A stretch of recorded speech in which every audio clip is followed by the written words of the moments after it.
Satanism does not advocate child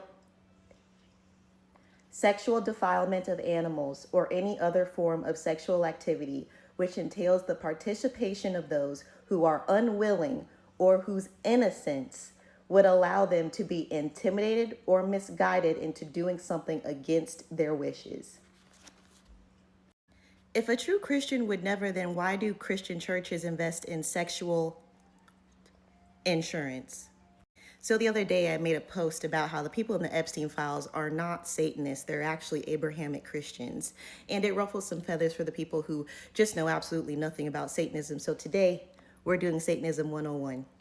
One of the biggest key pieces of Satanism is the golden rule, which we learned as children. Treat others how you would like to be treated. The biggest misconstrued part of Satanism is they don't even believe in the devil. They don't worship the devil. They don't worship anyone. They're self-righteous. A Satanist would laugh if you came up to them and said, oh, you worship the devil. That is called a Luciferian. I need y'all to listen very closely. Luciferians. They worship the devil, not Satanists. They coined the term Satanism to mock the Christian church and basically piss off Christians. Because listen to this. Satan has certainly been the best friend the church has ever had. The false doctrine of hell and the devil has allowed the Protestant and Catholic churches to flourish far too long. Without a devil to point their fingers at, religionists of the right-hand path would have nothing which to threaten their followers. Satan leads you to temptation. Satan is the prince of evil. Satan is vicious, cruel, brutal, they warn. If you give in to the temptations of the devil, you will surely suffer eternal damnation and roast in hell. The semantic meaning of Satan is the adversary, okay? He has been given an evil role simply because he represents the carnal, earthly, and mundane aspects of life.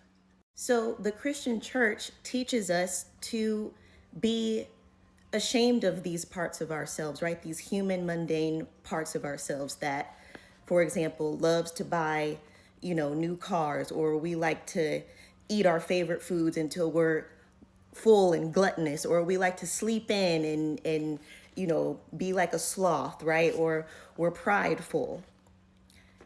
The Satanic Bible says, as long as you are not hurting anyone by being those things, that is okay. Self-indulgence is a huge part of Satanism, but not hurting someone through that self-indulgence is very key.